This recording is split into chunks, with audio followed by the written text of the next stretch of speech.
A massive desert city like Phoenix should not exist in its present form. Water supplies are shrinking, the streets radiate record-breaking heat, and yet somehow people keep arriving. Year after year, tens of thousands choose to settle in one of the most inhospitable regions of North America, despite mounting warnings about its fragility. What draws so many newcomers, while those already here face rising costs, harsher summers, and resource limits? The contradiction is hard to ignore, and it begins with the one metric that defines the city's identity more than any other: its relentless population growth. 2025 population surge. Metro Phoenix, now 5.2 million despite crisis. In 2025, the numbers speak for themselves. Official estimates put the Phoenix Metro near 4.8 million people. That's nearly 5 million residents living in one of the driest, hottest regions in North America.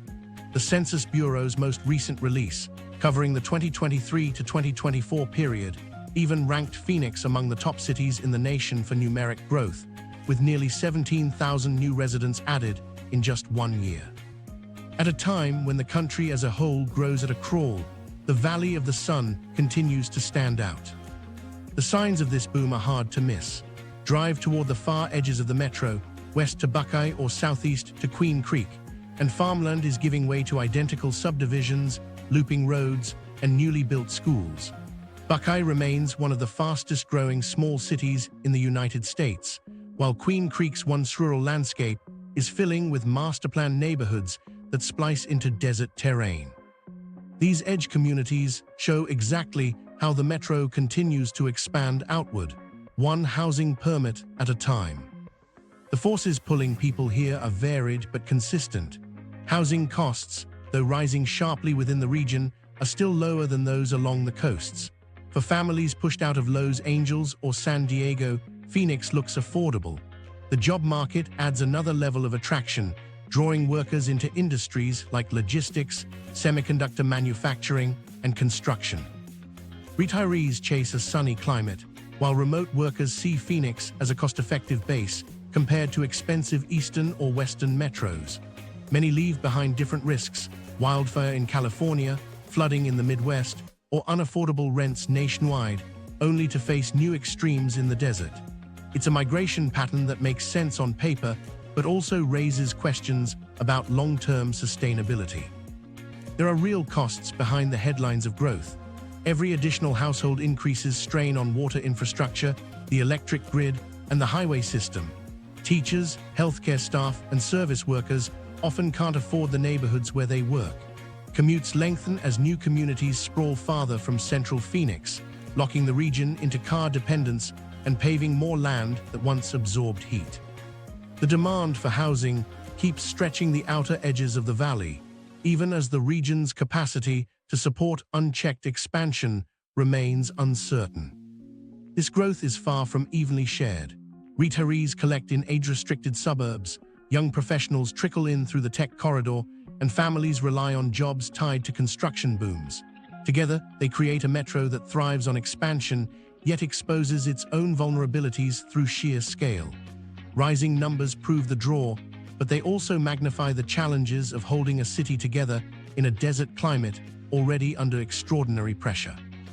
And nowhere is that pressure more visible than in the relentless heat that now defines daily life. Record-breaking heat, how 2024's 113 degrees F plus days changed everything. In the summer of 2024, the region's most pressing test came not from growth itself, but from the weather. Recent summers have delivered unprecedented stretches of triple-digit heat. In 2023, Phoenix endured a 31-day streak above 110 degrees Fahrenheit, alongside dozens of other 110-plus days spread across the season. That kind of persistence redefined what summer meant here. It wasn't just a handful of punishing afternoons. It was weeks of relentless heat pressing against people and infrastructure. Nights offered little respite, holding in the upper 90s well past midnight. For many households, it meant air conditioners running without pause and outdoor life reduced to almost nothing, day or night. The toll on public health was immense. Emergency departments filled with patients suffering dehydration, heat stroke, and kidney strain. Doctors describe the scale as comparable to seasonal flu waves, but compressed into days instead of months. At the busiest moments, physicians rush to stabilize dozens of patients at once, using rapid cooling methods to prevent organ failure. Vulnerable groups bore the heaviest burden: elderly residents confined in apartments, unsheltered people forced to survive outside, and outdoor workers collapsing even during early mornings. County officials later confirmed around 644 heat-associated deaths in 2023, a figure that revealed the full human cost behind the rising numbers. The pressure extended well beyond hospitals. Phoenix's power grid strained as record demand for cooling pushed plants and transmission systems toward their limits. Each evening, as households and businesses switched on cooling equipment, operators balanced dangerously close to capacity. Even short, localized outages carried deadly implications. Residents stocked up on fans, ice, and portable batteries, understanding that just a few hours without air conditioning during those triple-digit nights could become lethal. Patterns of development magnified the crisis. Roadways, rooftops, and vast parking lots soaked in heat all day, radiating it back into neighborhoods after sunset. This urban heat island effect widened the contrast with the surrounding desert, where open land cooled more quickly. In new subdivisions with sparse trees, nighttime temperatures could linger 5 to 10 degrees hotter than in older, shaded parts of town. For families moving into the outer edges of the metro, that gap meant higher utility bills and heavier exposure to dangerous conditions. The economic effects rippled through nearly every sector. Construction firms adjusted schedules to avoid the worst hours, slowing projects just as demand for housing climbed. Delivery routes shifted to late night and early morning, with drivers reporting burned skin from steering wheels and door handles left in sunlight. The cumulative impact was a region forced to reorganize daily life around a climate that no longer offered balance. These extreme summers show no signs of returning to the old normal. In the early 1990s, Phoenix might see only a handful of 110-degree days each season. Now, entire months blend into one long stretch of unlivable heat. Breaking records has stopped being exceptional, it has become the baseline. And if heat defines the city's immediate danger, another challenge quietly threatens its very ability to sustain daily life. Water wars, current Colorado River cuts, and local restrictions. In Phoenix, water is not just another utility, it is the lifeline that makes urban life possible in the desert. The city draws most of its supply from two main sources, about 60% from the Salt and Verde rivers managed by the Salt River Project, and around 40% from the Colorado River through the Central Arizona Project. Groundwater makes up only a small share of the total, but pressure on all three sources is building. By 2025, that pressure has shifted from warnings to hard limits that city leaders and residents can no longer ignore. Lake Mead and Lake Powell, the two key reservoirs of the Colorado River system, have sat at historic lows in recent years. Through much of the mid-2020, their combined capacity hovered near 35%, forcing federal agencies to trigger allocation cuts. These reductions rolled out across the lower basin states, where Arizona absorbed significant losses to its annual deliveries. The impact is less about short-term scarcity than about adjusting expectations downward, accepting that the river no longer offers what past agreements promised. Tension between states reflects what's at stake. Arizona, California, and Nevada have been pressed to negotiate smaller shares of the river, while Mexico is bound by treaty to absorb cuts as well. Phoenix sits at the very end of this chain, waiting for outcomes that decide how much water flows into its distribution network. Each adjustment raises the question of who bears the real burden: farmers trying to protect their crops, or cities trying to provide water for millions of residents. On a local level, policy shifts are already reshaping the landscape. New restrictions prohibit decorative grass in most subdivisions, targeting lawns that demand enormous irrigation while offering little practical benefit. Developers proposing projects on the metro's outer edges face deeper scrutiny, particularly in areas reliant on dwindling groundwater. At the same time, Phoenix has moved to diversify its supply. Construction is underway on its first advanced water purification facility at the Cave Creek site, intended to recycle and treat wastewater into a reliable new source that could provide millions of gallons every day. Agriculture remains the most politically sensitive piece of this puzzle. Farming consumes the majority of Arizona's water, with thirsty crops such as alfalfa demanding intensive irrigation. Urban leaders argue that households must take precedence when supplies are scarce, while rural communities defend farming rights and decades-old allocations. This fundamental conflict reflects a larger trade-off, choosing between the economic value of crops and the survival needs of fast-growing cities. Meanwhile, underground reserves are slipping away. Wells run deeper each year, and the state has blocked new drilling across many tracts of land to prevent complete depletion. In some outer suburbs, residents worry about taps running dry, raising fears that growth has outpaced the carrying capacity of local aquifers. Water underpins everything in Phoenix: the cooling systems, the businesses, the homes. Without it, the region's ability to sustain life collapses. But even for those who still turn a tap and see water run, survival now carries another price: the ability to afford a place to live in the first place. Housing apocalypse: median home prices versus local incomes in 2025. How can firefighters, teachers, and nurses manage to remain in a city where an entry-level home now costs more than most of them will ever qualify to buy? That question hangs over Phoenix in 2025 as the housing market shifts further out of reach for the very workers who keep the region functioning. The median home price stands in the mid-$400,000s. Just 5 years ago, it hovered near $310,000. That increase, approaching 50%, has far outpaced wage growth, leaving middle-income families unable to buy even with 2 steady paychecks. Local officials warn that many public sector salaries are no longer sufficient to purchase a typical home, widening the divide between those with access to ownership and those permanently excluded. Builders continue to deliver new projects, but little of it addresses real affordability. The majority of construction focuses on large single-family houses marketed at higher price points, or entire subdivisions pitched to out-of-state buyers. Far fewer modest apartments, townhomes, or duplexes reach the market, even as demand for those options soars. Stuck in the gap, working families rely on rentals, and those costs have surged. Median rent now sits around $1,700 per month. For service workers, child care staff, and health aides earning below the region's median income, half their paychecks disappear just to stay housed. Month after month, that leaves little cushion for transportation, food, or the soaring utility costs of cooling through summer. Local zoning makes denser, affordable housing difficult. Single-family zoning dominates much of the metro, and attempts at rezoning or affordable housing subsidies face drawn-out approval processes that can take years. Developers often avoid these paths entirely, knowing the delay undercuts profits. The result is a housing pipeline geared toward higher-income newcomers rather than the growing number of residents unable to buy.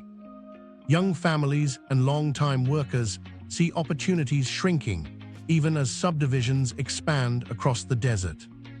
Eviction data confirms the tension. Rental costs rise faster than incomes, and households just 1 or 2 missed payments away from default end up facing court notices. In some cases, families choose between covering rent and paying utility bills. Community organizations report stories of residents living in homes without running water or cobbling together makeshift shelter, conditions more closely associated with economic collapse than a thriving metro. A study led by King's College and the University of Arizona in 2021 estimated thousands of households in Greater Phoenix already lacked active water service, a warning sign of how fragile security has become in certain corners of the city. Phoenix once branded itself as a haven for affordable suburban living, but that promise is unraveling. For every family able to purchase in a new subdivision, many more watch the market drift permanently out of reach. The consequence is clear. The workers staffing hospitals, schools, and fire stations each day cannot reliably claim stable housing of their own. And yet, even as affordability crumbles under pressure, new arrivals keep streaming in, drawn by an image of opportunity that seems more paradoxical with each passing year. Climate migration paradox: why people still move to Phoenix. It may seem counterintuitive that as climate change intensifies, so many people still head for a desert city already under strain. Yet Phoenix in 2025 continues to attract tens of thousands of newcomers each year. Data from 2022 showed over 280,000 people moved into Arizona from other states, and more than half of them settled in the Phoenix metro. That inflow has not slowed, even with the city's reputation for scorching heat and uncertain water supplies. The result is a pattern experts describe as a climate migration paradox. The same environmental crises pushing people out of one region are steering them toward another place with its own vulnerabilities. For many migrants, the calculation begins with cost and housing.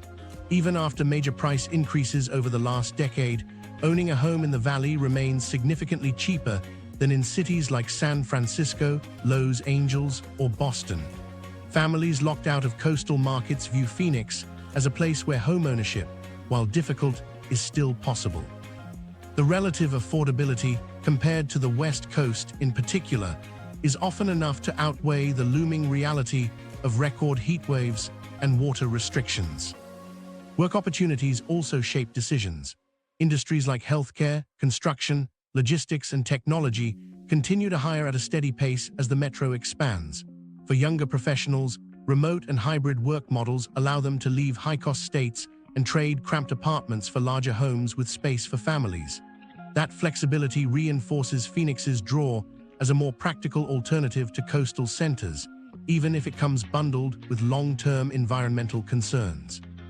Retirees make up another substantial portion of arrivals. Unlike working households, their priorities tilt toward lifestyle balance rather than wages. Warm, dry winters free them from icy roads and expensive heating bills. They often accept that summers require staying indoors under air conditioning, calculating that the quality of life benefits outweigh the season of extreme outdoor limits. City leaders play a role in reinforcing these choices. Through promotional campaigns, tax incentives, and support for growing industries, Phoenix has branded itself as a forward-facing, affordable alternative to coastal congestion. These efforts accentuate the advantages while downplaying the risks, sustaining a stream of new residents even as environmental pressure escalates. Still, the contradictions are hard to ignore. Many migrants swap acute hazards, wildfire smoke, coastal flooding, or hurricanes for the long-term strains of heat and water scarcity. It is not a clear safety trade, but an uneven bargain built on housing access and job opportunity. Some find relief from one crisis, only to discover another woven into everyday life in Arizona. This growing population and the demands it brings press directly against the region's limited capacity to adapt. That tension raises the next critical issue. When leaders promise big solutions to protect Phoenix's future, the real question is whether those solutions have truly materialized or remain more rhetoric than reality. Infrastructure reality check: which bold fixes actually happened? In practice, the test for Phoenix has been whether its much-publicized bold fixes have moved beyond announcements and into real, visible change. By 2025, there are some clear steps to point to, but their scale remains modest compared to the city's sprawling challenges. The creation of the Office of Heat Response and Mitigation marked one of the city's most direct acknowledgements that heat is a public emergency. The office now coordinates cooling centers, oversees shade installations, and works with public health staff during extreme weather.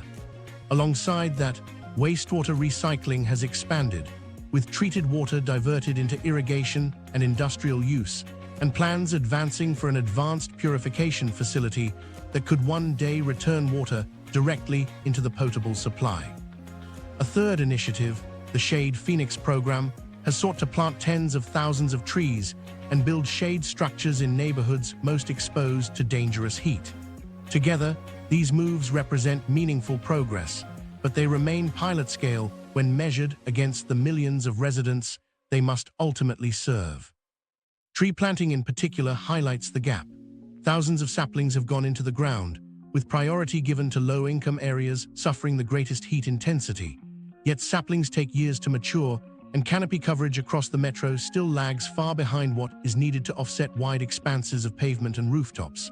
The long timelines of biological growth make this fix inherently slow, reminding residents that relief cannot be immediate, even with earnest effort. Transit improvements show the same pattern. The light rail system was lengthened, and some bus routes gained added service, but they have not shifted the fundamental layout of a metro that stretches for dozens of miles in every direction. Car dependence remains the default, cemented by development patterns that place homes, jobs, and shopping far apart. These upgrades illustrate progress, but not transformation.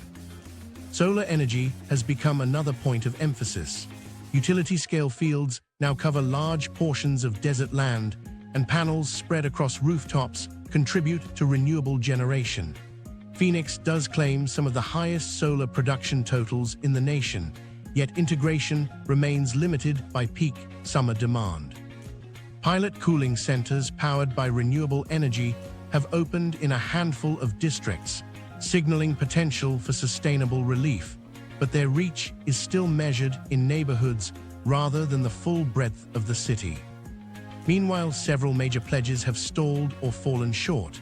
Affordable housing programs approved years ago struggle against delays and opposition, leaving critical shortages for middle and low-income residents. Regional coordination, efforts to manage water use and development across municipal boundaries suffer from political gridlock. City leaders point to small wins, but the state remains skeptical of imposing limits on growth, and the result is a patchwork of reforms that trail the scale of the need. For many residents, the lesson is clear. Phoenix has built seeds of adaptation, but its everyday infrastructure remains stretched thin. And while these projects attempt to blunt heat and water stress, another crisis continues to build in the very air residents breathe, one that reveals itself in suffocating ways. Air quality crisis, dust storms and pollution in 2025. The horizon itself often delivers the warning. A sudden wall of dust sweeps across the valley, turning afternoon skies into murky twilight as fine particles invade neighborhoods and cover freeways. These massive storms, known locally as haboobs, have always been part of desert life, but drought and hotter surface temperatures now leave more soil exposed, allowing winds to lift heavier clouds of dust into the air. In 2025, storms arrive with little notice, sometimes multiple times a season, grounding flights, clogging highways, and sending thousands indoors until the skies clear. Dust, however, represents just one layer of Phoenix's worsening air crisis. Federal and state monitors track recurring summer pollution spikes, with stagnant heat trapping emissions over the city. Ozone proves particularly difficult. Produced when tailpipe fumes and power plant outputs react in sunlight, it intensifies during heat waves. Given the metro's reliance on cars and the constant demand for cooling, ozone episodes stretch across several days at a time. By many measures, these conditions now place Phoenix among the more polluted large U.S. metros in recent American Lung Association reports. Their data shows that 84% of Arizonans live in communities with unhealthy levels of air quality, with ozone and smoke from regional wildfires worsening from 2021 through 2023. The health impact is clear inside hospitals. Emergency rooms see sharp increases in asthma-related visits during ozone alerts, while fine dust particles aggravate lung and heart conditions in children and older adults. Physicians describe the cycle plainly. Every storm or stagnant hot week means more patients gasping in waiting rooms or needing rescue inhalers at school. For the valley's population, breathing carries risks not spread by contagion, but by the city's own atmosphere. When wildfires erupt across Arizona or neighboring states, the situation grows worse. Smoke drifts into the basin even when flames burn hundreds of miles away.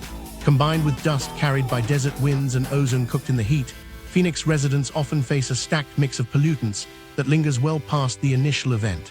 By late summer, a thick haze can blanket the city, leaving the skyline muted and outdoor activity nearly impossible without respiratory strain.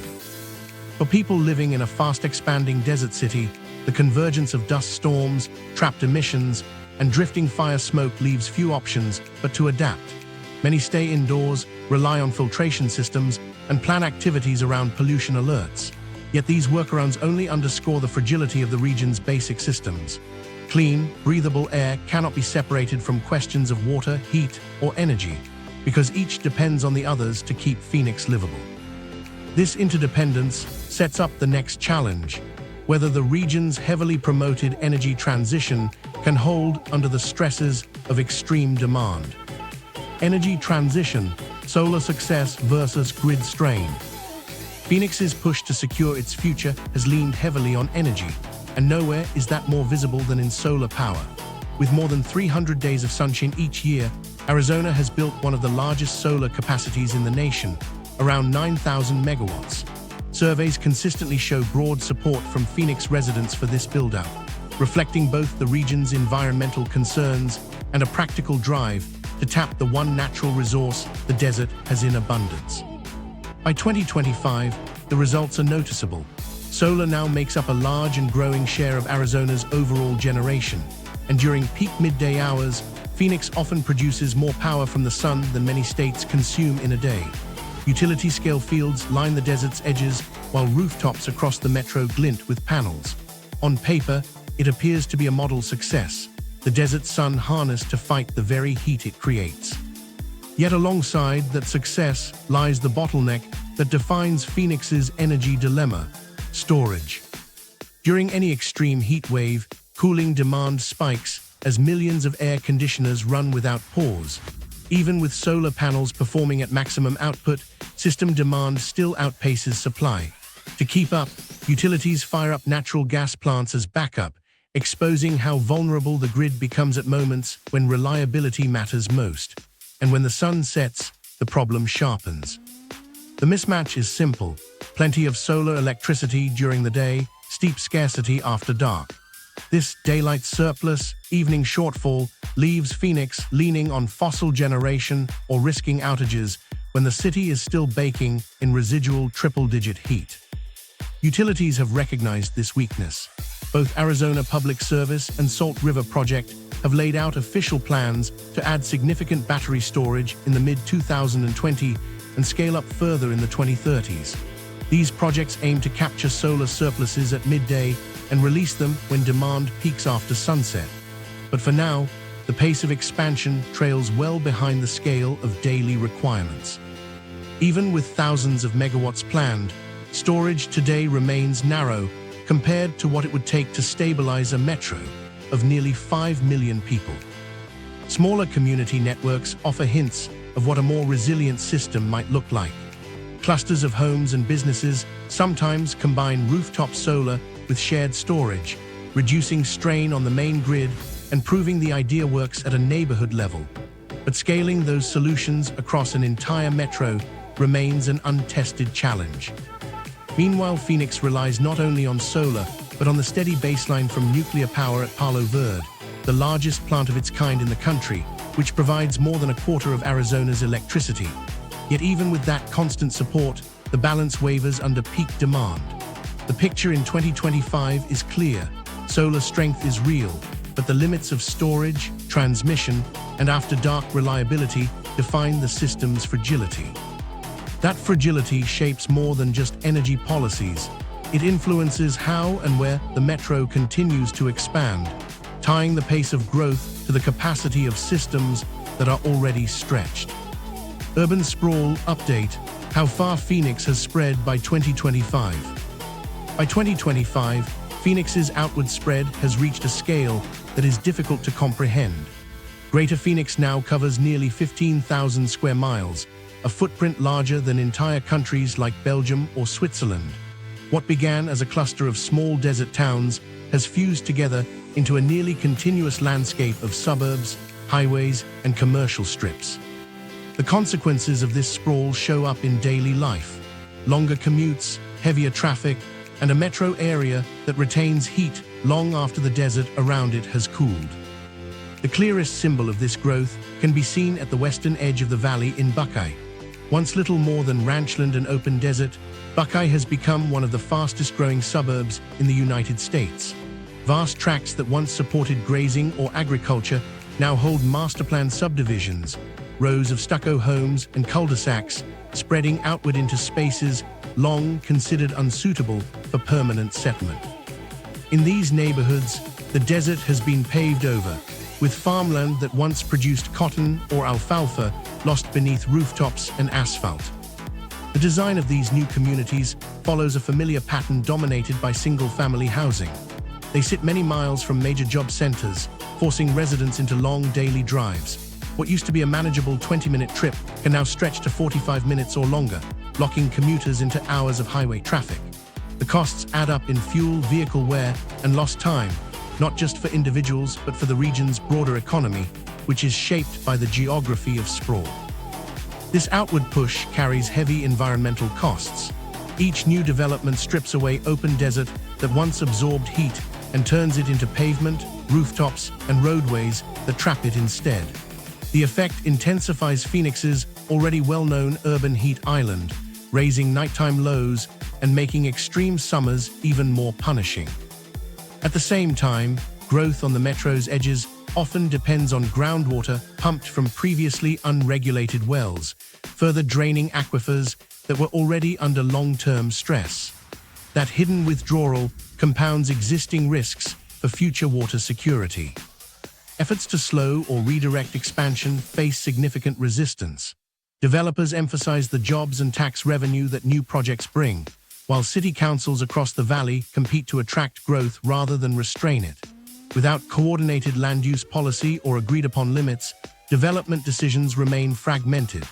This piecemeal approach gives short-term profit more weight than the long-term sustainability of a city pushing farther into fragile desert terrain. The pattern in 2025 is unmistakable. Phoenix has become a metro whose sheer size rivals small nations, its edges advancing outward even as the challenges of sustaining that footprint mount. Each subdivision built at the fringe widens the metro while also deepening its vulnerabilities.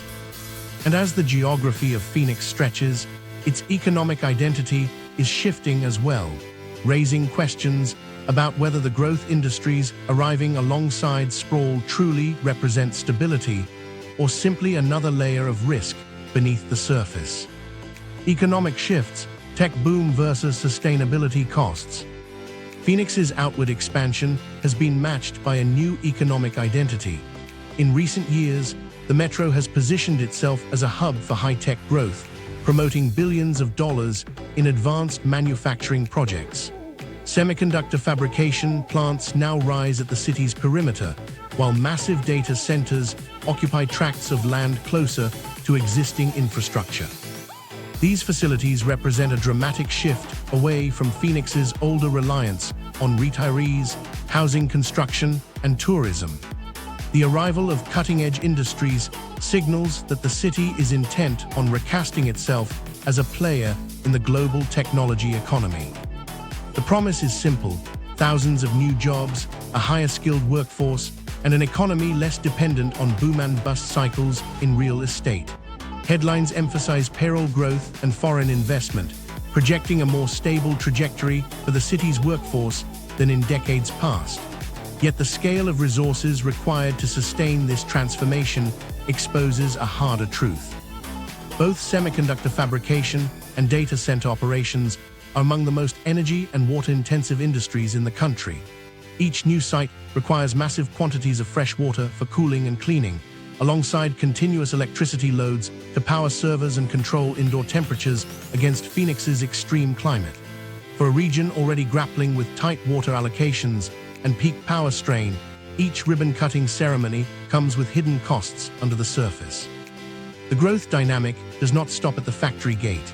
As more tech jobs are created, new residents continue to arrive seeking employment opportunities. This migration places added pressure on housing, road networks, and power demand. Suburbs extend outward to absorb workers, fueling the very form of sprawl that lengthens commutes and ties families more tightly to cars. The cycle repeats at scale. Investment brings jobs, jobs draw people, and people heighten the stress on systems nearing their limits. At the same time, the balance of opportunity remains uneven. High-paying tech jobs coexist with low-wage service employment, widening income disparities across the region. For every semiconductor engineer or data specialist able to keep pace with rising costs, many more food service workers, caregivers, and retail staff cannot afford housing near the very industries they support. These divides deepen inequality and expose who truly benefits from Phoenix's touted boom. Local leaders have turned to incentives to attract large projects, offering land preparation, tax breaks, and infrastructure extensions to secure factory commitments. These measures succeed in luring employers and headlines, but they also commit the city to manage the consequences: higher water withdrawals, heavier electrical loads, and nearby communities absorbing the impact of surging rents. Phoenix's economic landscape in 2025 is defined by this balancing act. Growth industries lend strength to the city's profile while simultaneously magnifying its vulnerability to resource stress. The tension lies not in whether Phoenix can create jobs, but in whether its systems can keep those workers healthy and secure. That question becomes clearest when measured in human outcomes, where escalating environmental pressure leaves its mark most visibly on public health. Health impact data, heat-related deaths, and hospital visits. In 2023, Maricopa County documented 644 heat-associated deaths. That single number underscores the scale of the emergency, reflecting a level of annual mortality that few regions outside extreme conflict or disaster zones ever face. Heat here is not a background inconvenience. It is the leading environmental killer, returning each summer with mounting intensity. Weeks of consecutive highs above 110 degrees create conditions the human body cannot withstand without constant cooling, and hospitals across Phoenix have been forced to operate as if responding to a citywide disaster, stretched out over months instead of days. Inside emergency departments, the impact is direct and unrelenting. Physicians describe crowded hallways filled with patients suffering heat stroke, dehydration, organ distress, or loss of consciousness. On the worst days of 2024, when temperatures hovered above 113 degrees without relief, staffing levels fell far behind the volume of incoming cases. Medical teams worked back-to-back shifts just to stabilize those collapsing outdoors or in homes without reliable air conditioning. Outcomes extend beyond immediate crises. Survivors of heat stroke often face long-term complications, with damage to the kidneys, heart, and brain, leaving many permanently impaired even after discharge. The burden is not evenly distributed across the population. Elderly residents who live alone make up a disproportionate share of fatalities, unable to cool themselves quickly enough when air conditioning fails or proves unaffordable. People experiencing homelessness face unrelenting exposure, often cycling between heat during the day and unsafe makeshift shelters at night. Low-income households carry another distinct risk. Families forced to ration air conditioning or skip utility payments may endure interior temperatures indistinguishable from being outdoors. For them, the hazard is inescapable, embedded within the walls of their own homes. Research models warn that if the grid were to fail even briefly during the peak of summer, the consequences would be catastrophic. A 2023 study projected widespread fatalities in the event of a multi-day blackout, not just because of heat stroke deaths, but also due to cascading medical emergencies from compromised chronic care. The scenario illustrates how fragile the system remains. Even a 48-hour outage could push losses into the thousands, overwhelming hospitals and leaving long-term medical scars across the community. Cooling centers and nonprofits attempt to fill some of the gap each summer. Vans shuttle vulnerable residents to public libraries or designated shelters, volunteers distribute bottled water, and shaded tents sprout in empty lots as temporary relief. Yet these efforts remain scattershot compared to the scale of demand. The city's size ensures that large swathes of residents remain unprotected, funneled instead into emergency rooms that are already pushed to their limits.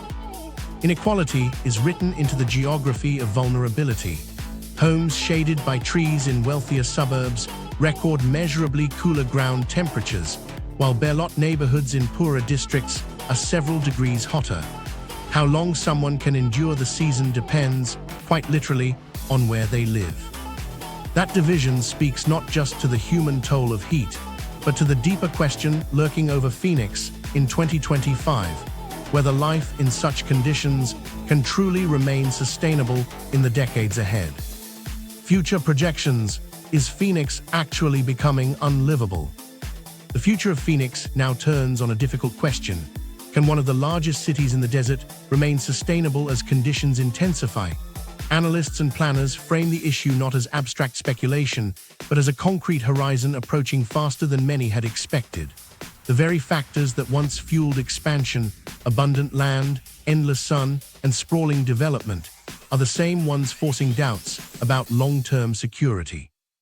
Climate projections point toward sharper extremes, prolonged heat waves of growing duration, worsening droughts, and continuing pressure on limited surface water. Instead of stabilizing, the data indicates a climb toward more punishing summers and tighter supplies in years ahead. Some of the starkest warnings treat Phoenix as a case study in climate risk. Assessments such as those by Climate Check suggest parts of Maricopa County could face conditions that make living there extremely difficult within the next 20 to 40 years. These warnings focus on overlapping hazards, long power outages that leave millions without cooling, or deep cuts to water allocations that would disrupt both households and industry. Either risk by itself would strain the system. Together, they underscore how fragile city life becomes when resources are pushed past their limits. This outlook does not mean adaptation has stalled. Phoenix has invested in mitigation efforts ranging from expanded solar power to shade tree projects, wastewater reuse, and new emergency cooling centers. The creation of the Office of Heat Response and Mitigation marks an active step toward organizing protections citywide. These efforts matter. They extend the timeline of the city's ability to adapt and lengthen the clock on habitability. But they cannot fully erase the fundamental imbalance between extreme environmental stress and the scale of human demand. Some urban planners now raise proposals once unthinkable in a modern US metro. Managed retreat, the idea of gradually steering people away from the hottest or most water-stressed terrain, appears in professional conversations, albeit as a politically charged subject. Opponents argue that coordinated retreat would dismantle communities and weaken local economies. Supporters counter that adaptive investments can only work up to a limit, beyond which permanent relocation may be the only remaining strategy. The debate reflects deeper divides among experts. Some believe Phoenix's dependence on finite water and the physics of extreme heat make eventual decline inevitable. Others stress human ingenuity, pointing to technological progress, denser development, more efficient cooling, and redesigned infrastructure as pathways to sustaining life under harsher conditions. The outcome remains uncertain, but the city has clearly become a bellwether for how urban life intersects with climate risk.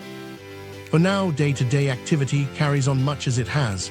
Families commute, businesses expand, and subdivisions spread outward. Yet beneath the normal routines lies mounting tension about whether adaptation can keep pace with population and environment together. That pressure is not just visible in energy grids and water charts, but in the physical shape of the city itself, where the patterns of development dictate how residents live, travel, and endure the desert around them. High reliance on cars for transportation. From above, Phoenix appears less like a single city and more like a vast grid of subdivisions, commercial strips, and arterial roads stretching far into the desert. Few neighborhoods are designed to be walkable, leaving most residents disconnected from shops, schools, or workplaces unless they drive.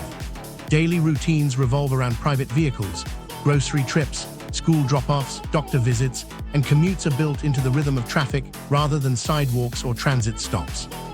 Public transportation never caught up with the metro's scale. Phoenix does have a light rail line, but its corridor is narrow and concentrated, extending from downtown through Temp toward Mesa.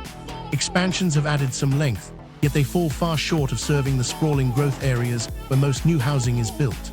Outlying suburbs remain beyond its reach, and buses that do exist often run infrequently. For people living at the edge of the valley, travel without a car is rarely realistic. The result is that most trips in Phoenix depend on private vehicles, and transit covers only a fraction of the region's actual needs. Commute times that once seemed manageable now regularly stretch to 40 or 50 minutes each way. This car-based structure carries environmental costs that amplify other challenges. Miles of asphalt roads, vast parking lots, and multi-lane highways act as giant heat sinks, soaking up the sun during the day and radiating it out long after sunset. This intensifies the urban heat island effect and elevates already dangerous summer temperatures. Car dependence also contributes to pollution. Emissions trapped by the valley's geography mix with sunlight to form layers of ozone and smog. Residents breathe those compounds every summer, linking transportation choices directly to asthma rates and other health concerns. The financial impact is just as significant. Households spend heavily on transportation, car payments, insurance, repairs, and fuel, at a time when housing costs already consume much of a family's income. In most suburbs, each adult needs a car to work, meaning many families with modest incomes are forced to budget for 2 or more vehicles. That dependence pushes the cost of living even higher and reduces what remains for food, utilities, or savings. The squeeze makes life precarious, especially for households already struggling to keep pace with rising rents or mortgages. Attempts to shift this pattern have stalled. Plans for greater light rail coverage often face funding disputes, and new lines rarely reach the fastest-growing suburbs. Even completed projects only connect a sliver of the metro, leaving most residents locked into long drives. Compared to other U.S. cities where robust bus and rail systems provide alternatives, Phoenix feels sparse and difficult to navigate without a car. The outcome is a metro tied to its roadways. Dependence on private vehicles reinforces heat, pollution, and household financial strain, undermining claims of a sustainable future. And as these pressures mount, another layer of insecurity emerges in everyday life: anxiety over the safety of neighborhoods themselves. High crime rates. Crime remains an ongoing concern across Phoenix, shaping how residents view certain neighborhoods and how comfortable they feel moving around the city. While official statistics vary year to year, the consistent reality is that many communities experience persistent incidents that leave residents cautious and wary. Public records confirm that crime is unevenly distributed across the metro, with higher levels concentrated in some urban corridors, while newer, more suburban areas tend to report fewer problems. Safety in Phoenix is less a uniform experience than a pattern of contrasts, defined as much by geography as by chance. Property crime dominates much of the daily risk. Break-ins, car thefts, and burglaries are the most common reports, and they occur across income levels and housing types.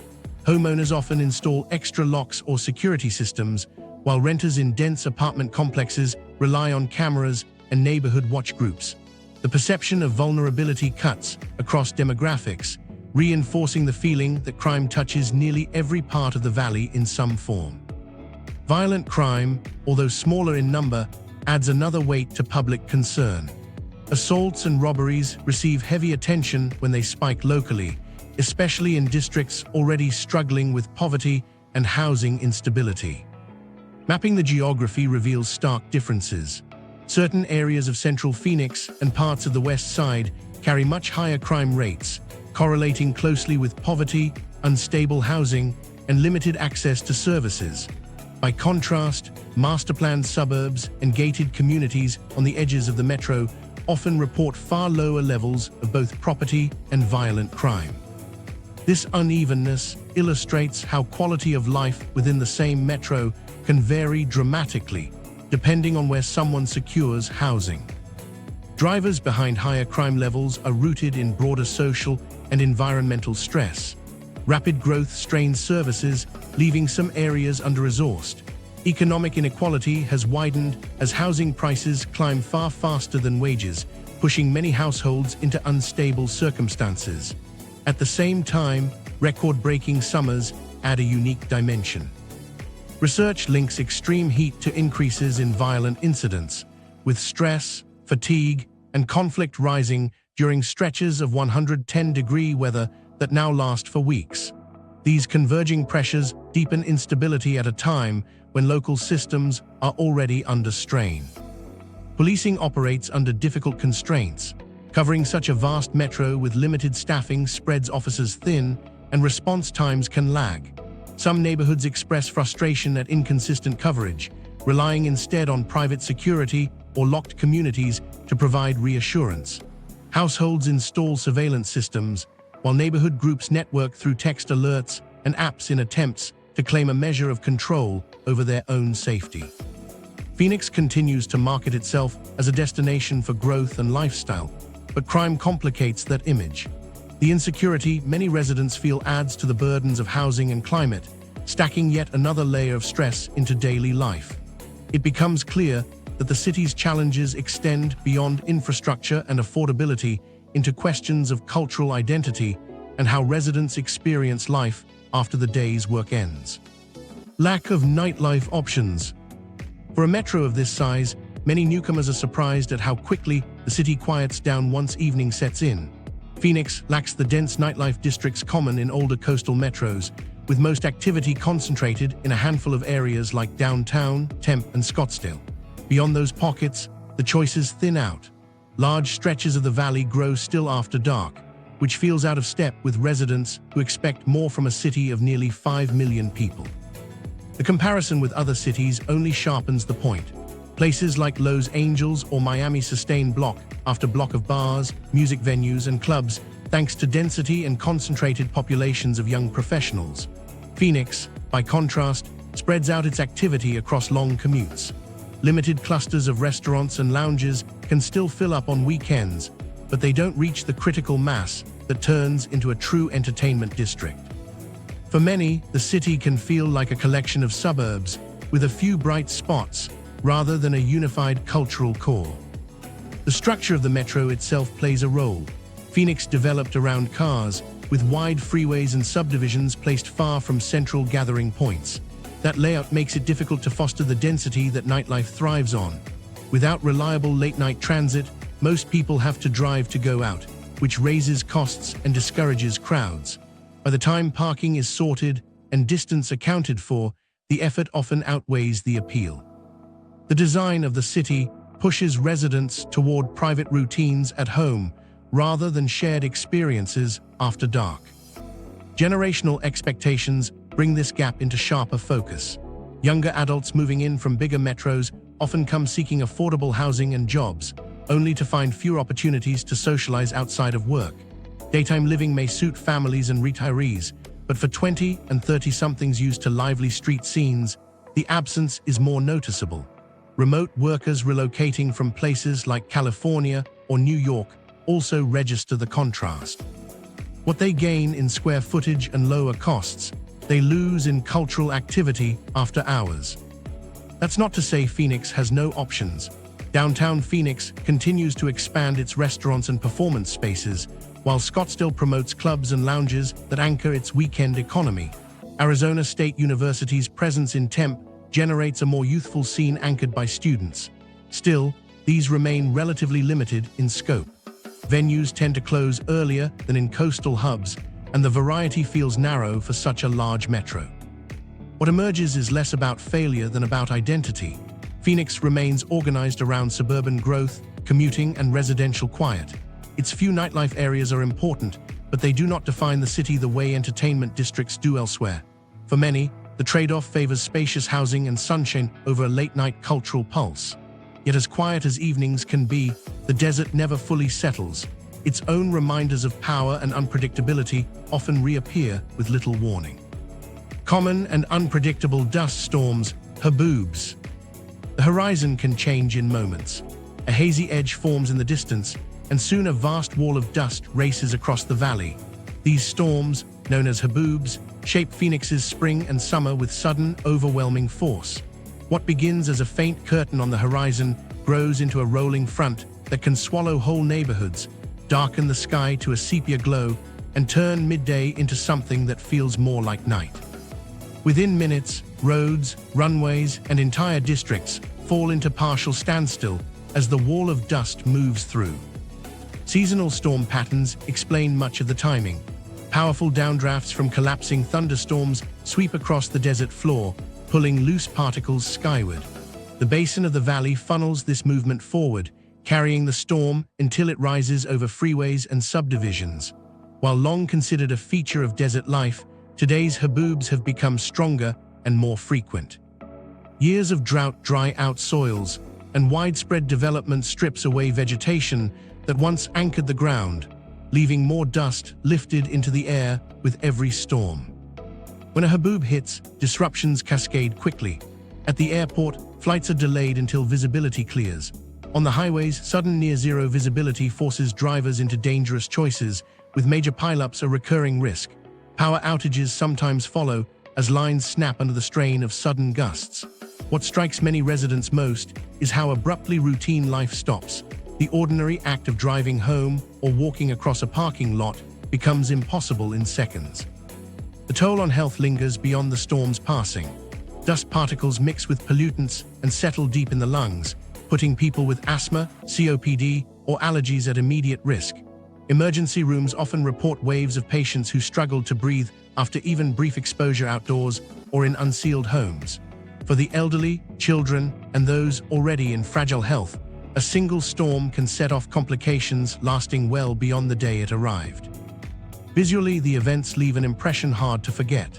Images show skyscrapers vanishing into a wall of brown, while time-lapse sequences reveal entire skylines erased as the dust rolls by. From a distance, a haboob looks like an immense wave cresting over the desert. Up close, its speed and density overwhelm orientation. Those caught outside describe the experience as dizzying. Sights vanish, textures in the air sting, and the feeling of dislocation is immediate. Costs pile up once the dust settles. Cleanup demands road crews, airport workers, and utility teams to restore order, while businesses lose hours or days of operation. Households sweep dust from every corner for weeks after. The unpredictability only compounds the impact. Warnings may arrive with little time to prepare, leaving residents only minutes to rush indoors or adjust plans. For Phoenix, haboobs remain part of the seasonal calendar, spectacular, dangerous, and increasingly tied to the city's environmental stresses. Yet as summer passes and the storms ease, the rhythms of the desert shift toward winter, when a very different kind of arrival crowds the city's roads and alters its daily life in a completely new way. Influx of tourists, snowbirds. In midwinter, Phoenix takes on a character that reflects visitors as much as permanent residents. Parking lots brim with cars bearing plates from Minnesota, Illinois, and Ontario. The increase is not from births or long-term migration, but from a seasonal tide of retirees, snowbirds, escaping frozen northern states and provinces. For several months each year, they swell the population, join local routines, and alter how the city moves and functions. Their presence is now as much a part of the annual cycle as the heat of summer. For the local economy, this wave delivers familiar benefits.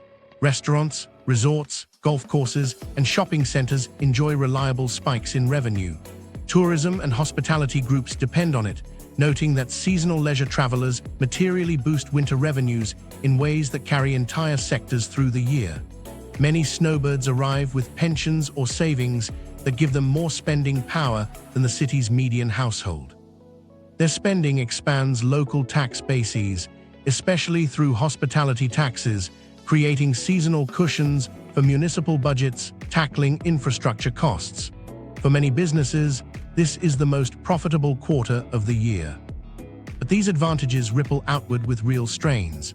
A metro already car-dependent absorbs thousands more vehicles into circulation, making already slow freeways crawl even further during winter months. Commute times stretch as seasonal residents share the lanes with daily commuters. For year-round Phoenix residents, this often translates into crowded roadways, lengthier errands, and frustration when familiar routes grind into congestion. The temporary surge is visible in traffic almost everywhere. Housing absorbs pressure of a different kind. Demand for short-term rentals climbs sharply as snowbirds seek several months of warm living.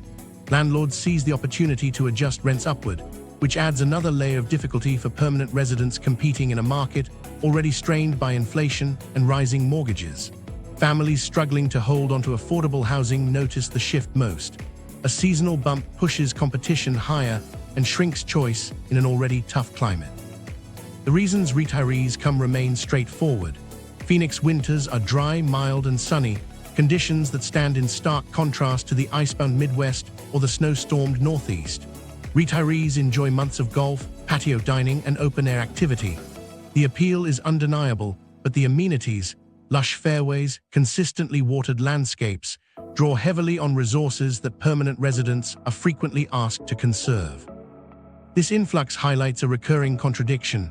Tourists and short-term visitors see Phoenix as a sanctuary, while permanent residents feel winter arrivals magnify existing troubles.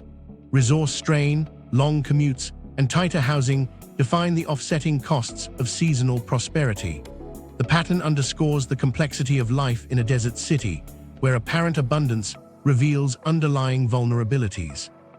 And those vulnerabilities grow sharper when looking at the risks Phoenix faces, not only in dry months, but in sudden shifts of weather that carry their own destructive power. Widespread, significant flooding risk. Phoenix carries a contradiction that defines its vulnerability. In a place where water scarcity frames every debate about growth and survival, flooding stands as one of the most significant hazards facing homes and infrastructure. Most census tracts across the metro show meaningful levels of flood or surface water risk, according to FEMA and regional flood assessments.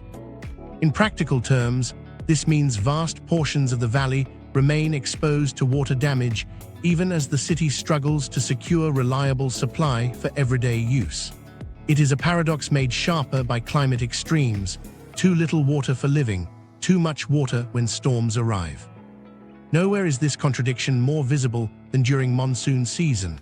Sudden bursts of rain release inches of water in a matter of hours, overwhelming storm drains and low-lying streets. Cars stall in intersections as shallow rivers carve across asphalt. Neighborhoods find themselves cut off with little warning, and homes at the edges of new subdivisions take in floodwaters redirected by curbs and pavement. Powerful storms show how thin the line is between routine and emergency in a city shaped by sealed, heat-baked surfaces that push water outward instead of letting it sink. Phoenix has poured decades into culverts, levees, and drainage channels, yet none of this truly keeps pace with its scale of expansion. Tens of thousands of rooftops, parking lots, and roadways leave little ground open to absorb rainfall. What would be temporary pooling in a natural desert landscape becomes fast-moving sheet floods that carry debris through whole blocks. The more the metro sprawls outward, the more surfaces are built to funnel stormwater into choke points that can't disperse it. For homeowners, the effects are both physical and financial. Families discover that standard insurance policies exclude flood damage, leaving many unprotected. Those who can secure flood coverage pay ever higher premiums that reflect shifting risk models. Families already stretching to cover mortgages or rent find themselves gambling that their neighborhoods won't be next when a heavy monsoon passes through. Each flood brings not only loss of property, but a reminder that the hazards are systemic, baked into the physical form of the city. What makes the situation particularly disquieting is how interlocked it is with other stresses. Drought maps often overlap with flood-prone zones, meaning many residents live at the intersection of water scarcity and water overabundance. Climate projections add further urgency, expecting heavier downpours arriving after long dry stretches when the hardened ground resists absorption altogether. Each round of rain hits faster and spreads further. This dualism, scarcity punctuated by inundation, reflects the unstable edge on which the city operates.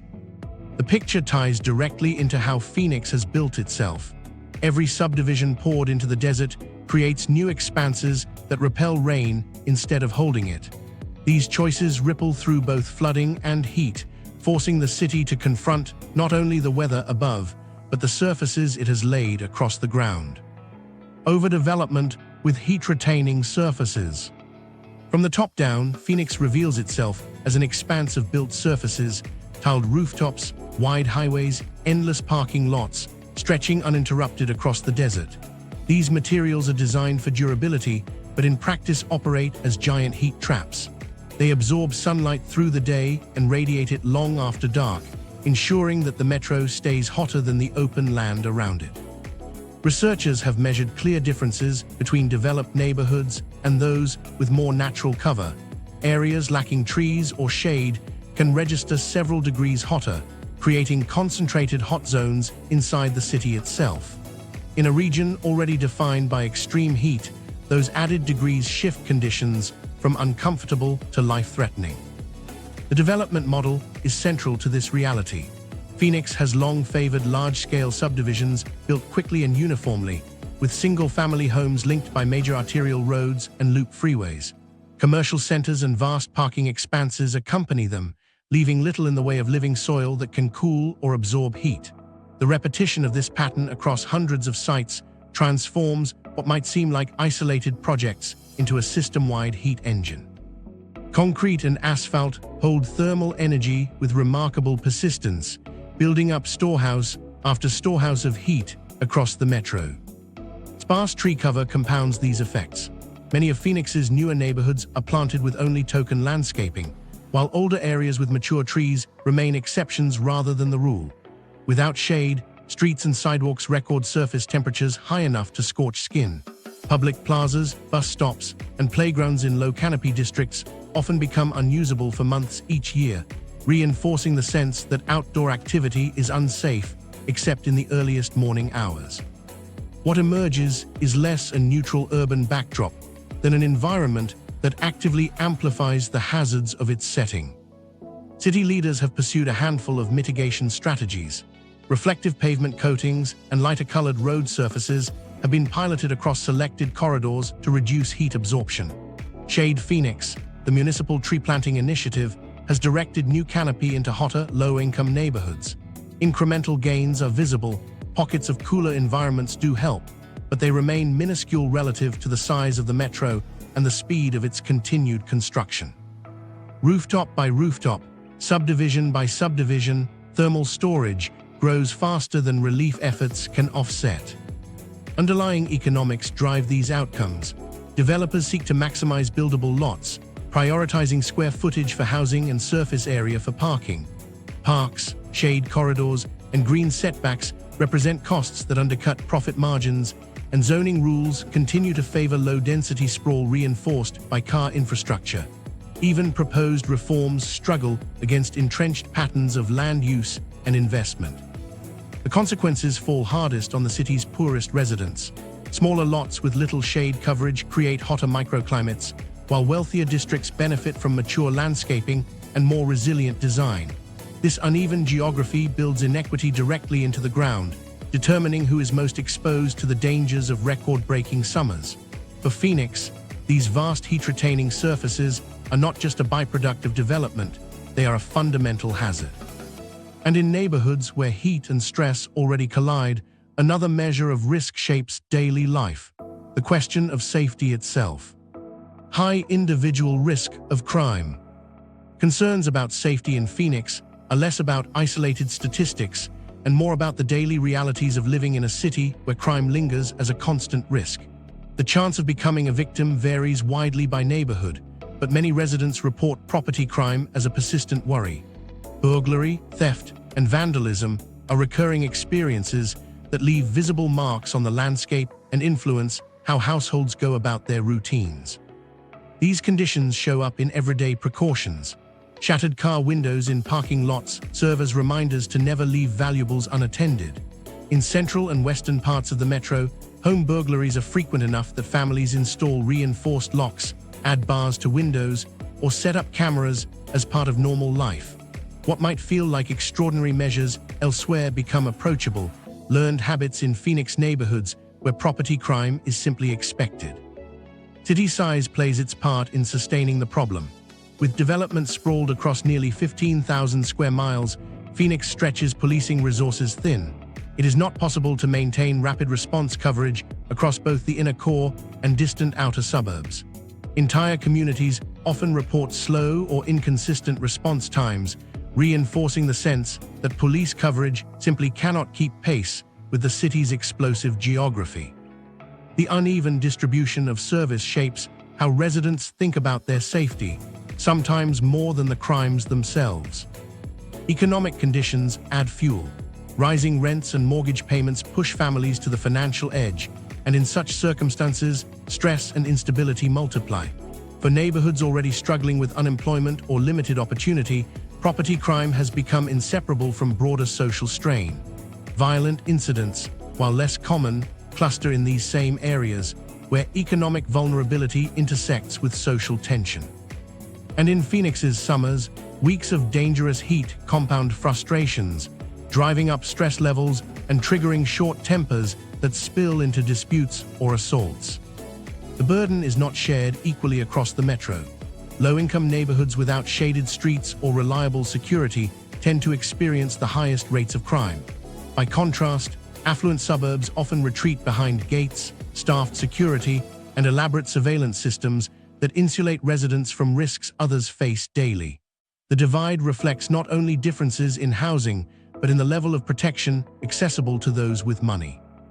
In practice, the city feels fragmented into zones of exposure and zones of fortification. Efforts to turn the tide have included additional patrols in high-crime corridors, community policing initiatives, and investments in public lighting. Some targeted corridors have shown temporary improvement, but overall rates remain elevated compared to state and national averages. Growth continues to pull Phoenix outward, stretching resources even thinner and leaving security uncertain for a large slice of the population. The pattern is clear. Alongside heat and affordability, crime defines Phoenix's lived risks in ways that shape identity, routines, and opportunity. And yet, even against these pressures, another environmental threat waits at the edges of development, an element that transforms quickly on the hottest and windiest days into a danger every bit as immediate. Extreme fire risk on dangerous weather days. On the hottest and driest days, Phoenix's surrounding desert becomes a zone of combustible risk. Scrublands that often appear empty or harmless can shift into a volatile fuel bed, with brittle mesquite and parched grasses igniting under the slightest spark. When winds rise, flames spread quickly into the outer ring of subdivisions built at the city's edge. Expansion has pushed neighborhoods directly into foothills and desert preserves, creating what fire researchers call the urban wildland interface, a zone that now carries some of the greatest hazards as drought and sprawl converge. The vulnerability of these outskirts reflects broader regional trends. Fire seasons across the Southwest have grown longer and more intense, with higher temperatures and lower humidity giving wildfires larger windows to ignite and spread. For central Arizona, assessments show an increase in the number of high-risk, fire-weathered days. While central Phoenix may not be lined with forested hills, interface neighborhoods face growing fire danger, and smoke from regional wildfires increasingly drifts over the city, degrading air quality for millions. Proximity to the desert makes the risk visible and immediate.